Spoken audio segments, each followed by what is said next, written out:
Hello students, मेरे channel देववाणी संस्कृत में आप सभी का एक बार फिर से स्वागत है। आज हम आपके लिए कक्षा 10 की पाठ्य पुस्तक संस्कृत गद्य भारती के 7वें पाठ का दूसरा भाग लेकर उपस्थित हुए हैं, जिसका नाम है संस्कृत भाषाया गौरवम, अर्थात संस्कृत भाषा का गौरव। संस्कृत भाषा विश्व की सभी भाषाओं में सबसे प्राचीन भाषा है। यह अत्यंत ज्ञान विज्ञान संपन्न, सरल, मधुर, सरस और मनोहर भाषा है। इस बात को सभी भारतीय और पाश्चात्य विद्वान भी मानते हैं। संस्कृत को दैवी भाषा भी कहा जाता है। यह ग्रीक, लैटिन आदि भाषाओं से भी पुरातन और प्रचुर साहित्य संपन्न भाषा है। सर विलियम जोन्स ने भी इस बात को 200 वर्ष पहले ही घोषित कर दिया था। संस्कृत प्राचीन समय की लोक भाषा है, अर्थात जनसाधारण की भाषा भी संस्कृत ही थी। ऐसा विभिन्न दृष्टांतों से इस पाठ के पहले भाग में आपने पढ़ा है। संस्कृत भाषा में प्रचुर साहित्य राशि भी उपलब्ध होती है। हमारे चारों वेद भी, जो कि अत्यंत प्राचीन हैं, वह भी संस्कृत भाषा में ही लिखे गए हैं। वेदों के 6 वेदांग, न्याय, वैशेषिक, दर्शन, सांख्य, मीमांसा, योग आदि सब संस्कृत भाषा में ही लिखे गए हैं। तो आइए देखते हैं कि हमने पाठ कहाँ तक पढ़ा था।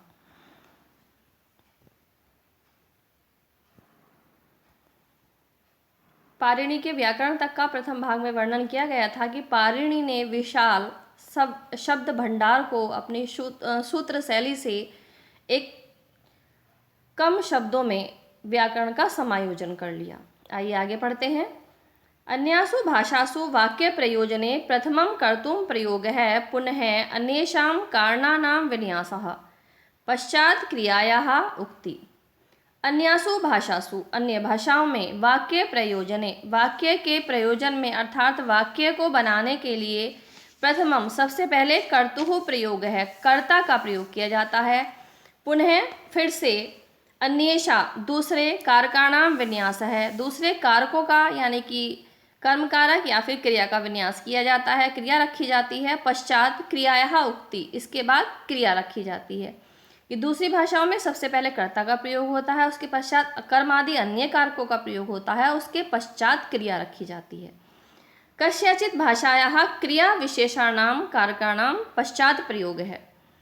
कस्यचित् भाषायाम, किसी भाषा में, क्रियायाः क्रिया, विशेषणाम विशेषण, कारकाणां च और कारकों के का पश्चात यानी बाद में प्रयोग होता है।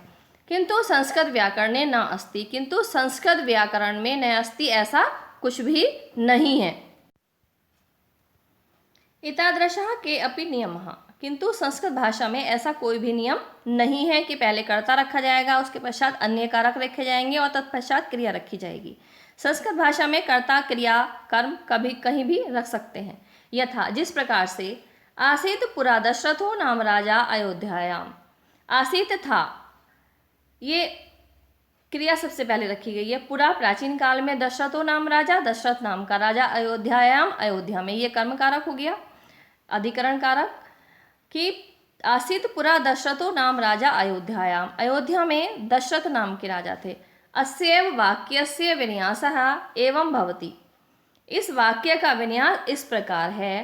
पुरा अयोध्यायाम दशरथो नाम राजा आसीत, प्राचीन काल में अयोध्या में दशरथ नाम के राजा थे, इसको ऐसे रखा जाना चाहिए था, लेकिन आसीत पुरा दशरथो नाम राजा अयोध्या, अगर ये भी रखा गया है तो ये वाक्य भी गलत नहीं माना जाएगा।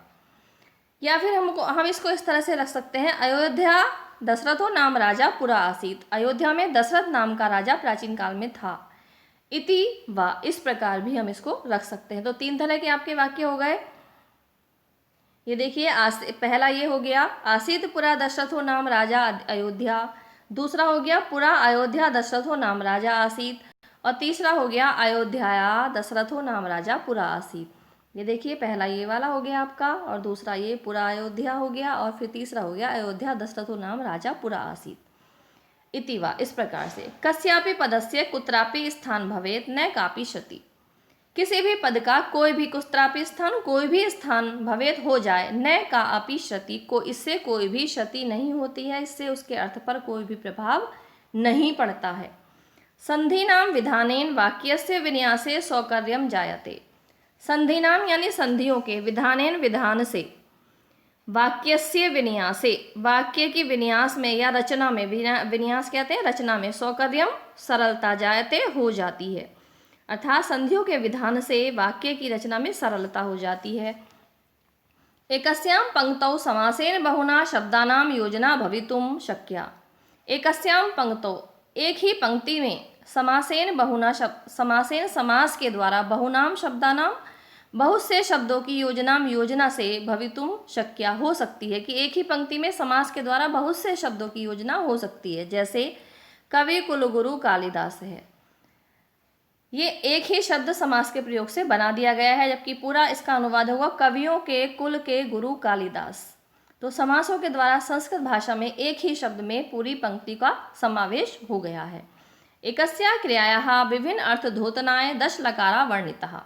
एकस्या, एक, क्रियाया, क्रिया के, विभिन्न अर्थ द्योतनाय, विभिन्न अर्थों को बताने के लिए 10 लकारा वर्णितः, 10 लकार वर्णित किए गए हैं। अर्थात एक ही क्रिया को 10 तरह से 10 लकारों में 10 कालों में बताया गया है। लकाराणाम प्रयोग ज्ञानेन इत्थम ज्ञायते इयं घटना कियत कालिकी किं कालिकी।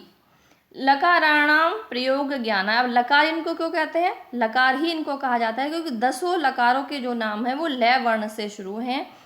संस्कृत में 10 लकार आपके होते हैं और 10 लकारों के नाम लय वर्ण से शुरू हैं, इसलिए इनको लकार ये नाम दिया गया है। लकाराणाम प्रयोग ज्ञानाय, लकारों के प्रयोग के ज्ञान से, इत्थम ज्ञायते, यह ज्ञात हो जाता है, इयम घटना, यह घटना, कियत कालिकी, कितने, कियत यानी कितने, कालिकी काल की है, कितने समय की है, किम कालिकी, कौन से समय की है, कितने समय की है और किस समय की है। यथा, जैसे हरिश्चंद्रो राजा बभूव, ये पहला उदाहरण है आपका, हरिश्चंद्र राजा था। दूसरा है रामो लक्ष्मणेन सीताया च सह वनम जगाम। अब देखिए बभूव और जगाम ये 2 शब्द हैं यहाँ पर। राम लक्ष्मण सीता के साथ वन में गए, राम लक्ष्मण और सीता के साथ वन में गए, तो बभूव और जगाम इन 2 शब्दों के, इन 2 क्रियाओं के प्रयोग से अत्र लिट प्रयोगेण ज्ञायते इयम घटना पुरा कालिकी सहस्त्र वर्षात्मिका लक्षात्मिका वा स्यात्। अत्र यहाँ लिट प्रयोगेण, लिट लकार के प्रयोग से, ज्ञायते ज्ञात होता है, इयम घटना, यह घटना, पुरा कालिकी प्राचीन काल के, सहस्त्र वर्षात्मिका लक्षात्मिका वा हजारों वर्षों की या फिर लाखों वर्ष पुरानी है, क्योंकि लिट लकार का प्रयोग जो होता है वो हजारों और लाखों वर्ष पुरानी घटनाओं के लिए ही किया जाता है। गन्तास्मि वाराणसी कथनेन एव ज्ञायते स्वः गन्तास्मि सामान्य भविष्यत् काले लिट प्रयोगो भवति। गन्तास्मि वाराणसी, गन्तास्मि जाऊंगा, वाराणसी वाराणसी, कथनेन एव, इस कथन से ही ज्ञायते ज्ञात हो जाता है, स्वः गन्तास्मि कल जाना होगा कि कल जाऊंगा, सामान्य भविष्यत् काले लिट प्रयोगे भवति, सामान्य भविष्यत् काल के लिए लिट लकार का प्रयोग किया जाता है। एवं भूतकाले अपि अद्यतनस्य अनद्यतनस्य च भूतकालस्य कृते पृथक पृथक लकारस्य प्रयोगो अस्ति। जैसे सहस्त्रों और लाखों वर्षों के लिए लिट लकार का प्रयोग होता है, सामान्य भविष्य के लिए लिट लकार का प्रयोग होता है, उसी प्रकार से भूतकाले अपि, भूतकाल के लिए भी अद्यतनस्य, अद्यतनस्य यानी अभी अभी जो भूतकाल बीता है, अनअद्यतनस्य, और जो अद्यतन का मतलब है 24 घंटे के अंदर अंदर जो बात हो चुकी है, और अनद्यत का मतलब है 24 घंटे से अधिक का समय। तो अद्यतनस्य अनद्यतनस्य व भूतकालस्य, भूतकाल के पृथक पृथक लकारस्य प्रयोगो अस्ति, पृथक पृथक लकार का प्रयोग किया जाता है। यानी कि संस्कृत भाषा में 24 घंटे के अंदर अंदर जो बात हुई है, बीत चुकी है, उसे अद्यतन भूत कहते हैं, और जो 24 घंटे से ज़्यादा समय जिस क्रिया को हो गया है उसे अनद्यतन भूत कहते हैं। और ये दोनों ही अलग अलग लकार के से प्रयोग की जाती हैं। संस्कृते अर्थान गुणांश क्रोडीकृत्य शब्दानाम निष्पत्ति। संस्कृते, संस्कृत में अर्थान गुणांश्च, अर्थों और गुणों का क्रोडीकृत्य समावेश करके, मेल करके, शब्दानाम निष्पत्ति ही, शब्दों की निष्पत्ति की जाती है, शब्द बनाए जाते हैं। यथा किस प्रकार से देख लेते हैं, पुत्र है, अगर पुत्र शब्द है तो वो पुत्र क्यों पुत्र है, पुत्र क्यों कहा गया है, कस्मात पुत्र है, वह किस लिए पुत्र है। अगर पुत्र शब्द है संस्कृत में तो वह किस लिए पुत्र कहा गया है, उसको कुछ और क्यों नहीं कहा गया, पुत्र ही क्यों कहा गया है। पुम नरकात त्रायते असो पुत्र है। पुम नामक नरकात नरक से त्रायते बचाता है, अर्थात पुम नामक नरक से जो बचाता है वही पुत्र होता है। इसलिए बेटे के लिए पुत्र शब्द का प्रयोग संस्कृत में किया गया है, क्योंकि यह पुम नामक नरक से बचाता है। आत्मज है, कस्मात आत्मज है, आत्मज है यानी अपने से उत्पन्न। कस्मात आत्मज है, आत्मज है क्यों है, आत्मज किस कारण से आत्मज है। आत्मज भी पुत्र का ही पर्यायवाची है, लेकिन आत्मज भी पुत्र क्यों क्यों कहा गया है, किस कारण से वह आत्मज है। आत्मनो जायते असो आत्मज है। आत्मनो जायते यानी कि अपने आप से, स्वयं से वह उत्पन्न है, अपने से उत्पन्न होता है मनुष्य के, इसलिए उसे हम आत्मज यानी कि पुत्र कहते हैं। सूर्य है, कस्मात सूर्य, सूर्य किस लिए सूर्य है। सुवति कर्मणि लोकम प्रियरति अतः सूर्य। कर्मणि कर्मों के लिए, लोकम संसार को, प्रेरति प्रेरित करता है, अतः सूर्य इसलिए सूर्य उसको कहा जाता है। भाई सूर्य शब्द जो है वो किस लिए सूर्य है, सूर्य को सूर्य ही क्यों कहा जाता है, तो लोगों को कर्मों के लिए प्रेरित करता है, इसलिए उसको सूर्य कहा जाता है। सूर्य है यथा नभो मंडल आरोहति प्रेरति लोकम। सूर्य जिस प्रकार से नभोमंडलम, नभमंडल में आरोति उदय होता है, चढ़ता है, प्रेरति लोकम और संसार को प्रेरित करता है, संसार को कर्म में प्रेरित करता है, अतः वह सूर्य है। कस्मात शेष है, अभी यह शब्द आया कस्मात शेष है, शेष है यानी सो रहे हो, किस लिए सो रहे हो, ये सूर्य के ही सारे हैं अभी कि सूर्य को सूर्य क्यों कहा जाता है, क्योंकि वह संसार को कर्म करने के लिए प्रेरित करता है और आकाश मंडल में उदय होकर लोगों को अपने कार्य करने के लिए प्रेरित करता है, इसलिए उसे सूर्य कहा गया है। कस्मात से क्यों किस लिए सो रहे हो, उत्थिष्ठ उठो, वाति वातः, वाति चलने लगी है, वातः हवा, हवा चलने लगी है। स्वास्थ्य प्रदायकम प्राण वायु ग्रहण, स्वास्थ्य प्रदायकम स्वास्थ्य प्रदान करने वाली, प्राण वायु, प्राण वायु यानी शुद्ध ऑक्सीजन को, ग्रहण करो। नैतिकानि कर्माणि कुरु, प्रतिदिन के जो नैतिक कर्म हैं, जो अनिवार्य कार्य हैं उसको करो। इत्थम प्रेरियन, इस प्रकार प्रेरित करता हुआ, आकाशम आगच्छति, आकाश में आता है, अतः सूर्य इति, इसलिए इसको सूर्य कहा जाता है। खग है, कस्मात, खग किस लिए है, पक्षी का जो, पक्षी को संस्कृत में कहते हैं खग, तो उसको खग क्यों कहा जाता है, खग किस लिए है, किस लिए खग है, कुछ और नाम उसका क्यों नहीं दिया, तो खे, खे यानी आकाश है, आकाश में, गच्छति, अस्मात् खग है, खे कहते हैं आकाश को, और आकाश में पक्षी उड़ता है इसलिए उसको खग यह नाम दिया गया। एवं अर्थ ज्ञानाय व्यवस्था न्यासु भाषासु नास्ति, एवं अर्थ ज्ञानाय, इस प्रकार के अर्थ का ज्ञान की व्यवस्था अन्यासु भाषासु न अस्ति, दूसरी भाषाओं में नहीं है। अव्युत्पन्नः शब्दा तेषामपि निरुक्ति अर्था अनुसंधानिकी भवति इति नैरुक्तः। अव्युत्पन्नः शब्दः अर्थात जो शब्द उत्पन्न नहीं भी हैं, जिन शब्दों की उत्पत्ति नहीं भी हुई है,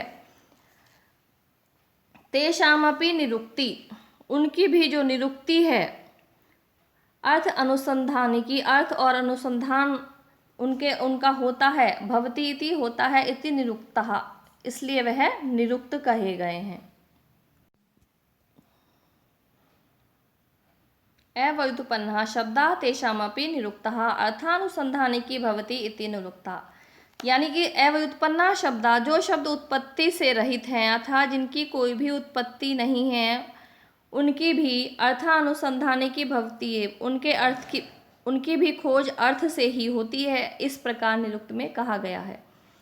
सर्वनाम च धातुज महा इति शाक्तायन, सर्वम नाम, सभी नाम यानी शब्द, धातुज हैं अर्थात धातु से जय यानी जन्म हुआ है उनका, क्रिया से उनका जन्म हुआ है, इति शाक्तायन, यह शाक्तायन का मत है कि जितने भी नाम है या शब्द हैं उनका सबका जो जन्म है वो धातु से हुआ है, ऐसा शाक्टायन मानते हैं। उणादि सूत्रेषु ऐशैव प्रक्रिया वर्तते। उण आदि सूत्रों में ऐशैव प्रक्रिया, ऐसी ही प्रक्रिया वर्तते पाई जाती है। इयं वाणी गुणतो अनणीयसी, यह वाणी गुणतो गुण से, अणीयसी यानी बड़ी है, यह वाणी गुण से भी बड़ी है। अर्थतो गरीयसी, अर्थ से भी गरीयसी महान है। अणीयसी यानी बड़ी और गरीयसी यानी महान, अर्थ से भी महान है। एकस्य श्लोकस्य षड् अर्था प्रदर्शिता नैषधे। एकस्य श्लोकस्य, एक श्लोक के षड् अर्थाः, षड् यानी 6 अर्थ, प्रदर्शिता बताए गए हैं, नैषधे यानी नैषध में। श्री हर्ष ने अपना जो नैषध महाकाव्य लिखा है उसमें एक श्लोक के 6 अर्थ बताए गए हैं। वांगमया दृष्टा महीयसी, वांगमय की दृष्टि से भी यह महीयसी यानी महान है। भावतो भूयसी, भावों की दृष्टि से भूयसी यानी श्रेष्ठ है। वांगमय की दृष्टि से महत्वपूर्ण है, महान है। भावतो भूयसी, भावों की दृष्टि से श्रेष्ठ है। अलंकारतो वरीयसी, अलंकारों के कारण यह वरीयसी यानी श्रेष्ठ है। सुधातो अपि स्वादीयसी, सुधातो अपि, अमृत से भी अधिक स्वादीयसी, स्वादिष्ट है। सुधा अशनानामपि प्रेयसी, सुधा अशन यानी अमृत का, अशन यानी पीने वाले, अमृत को पीने वाले अर्थात देवता लोगों की भी प्रेयसी यानी प्रिय है। अतएव जातक लेखका बौद्धा सर्वात्मना पालीं प्रयुक्तुं कृत प्रतिज्ञा अपि संस्कृते अपि स्वीयान् ग्रंथान् विरचन। अतएव इसलिए जातक लेखक कहा, जातक लेखक बौद्धा, बौद्धो सर्वात्मना पाली प्रयुक्तुम कृत प्रतिज्ञा, सर्वात्मना सब प्रकार से, पालीम प्रयुक्तुम पाली भाषा का ही प्रयोग करने की कृत प्रतिज्ञा, प्रतिज्ञा लेते हुए भी, संस्कृते अपि स्वीयान, संस्कृत में ही स्वीयान ग्रंथान, अपने ग्रंथों का विरचन यानी रचना की। जातक लेखकों में बौद्धों आदि ने सब प्रकार से हम पाली भाषा का ही प्रयोग करेंगे इस प्रकार की प्रतिज्ञा की थी, किंतु फिर भी उन्होंने अपने ग्रंथों की रचना संस्कृत भाषा में ही की है। एवं जनः कवयः दार्शनिका अपि संस्कृत भाषामपि स्वीकृतवन्तः। एवं इस प्रकार जैनः कवयः दार्शनिका अपि, जैन कवियों और दार्शनिकों ने भी संस्कृत भाषामपि स्वीकृतवन्तः, संस्कृत भाषा को स्वीकार किया है। कि न केवल बौद्धों ने बल्कि जैन के कवियों और दार्शनिकों ने भी संस्कृत भाषा का उतना ही महत्व माना है। यद्यपि ते विचारेषु विपक्षधरा एव आसान, यद्यपि उनके विचार इस विषय में विपक्षधारा, इस यद्यपि ते वे विचारेषु, विचारों से विपक्षधरा एव आसन, इसके पक्ष में नहीं थे। यद्यपि वो वैचारिक रूप से संस्कृत भाषा के पक्ष में नहीं थे, लेकिन इसकी श्रेष्ठता को मानते हुए उन्होंने भी इस भाषा को सर्वश्रेष्ठ भाषा माना है। तो स्टूडेंट्स, इस वीडियो में केवल इतना ही। अगर यह वीडियो आपको अच्छी लगी है और इसके आगे का भाग आप प्राप्त करना चाहते हैं तो हमारे चैनल देववाणी को सब्सक्राइब करना न भूलें। और अगर यह वीडियो आपको अच्छी लगी है तो प्लीज़ इसको लाइक और शेयर अवश्य करें। धन्यवाद।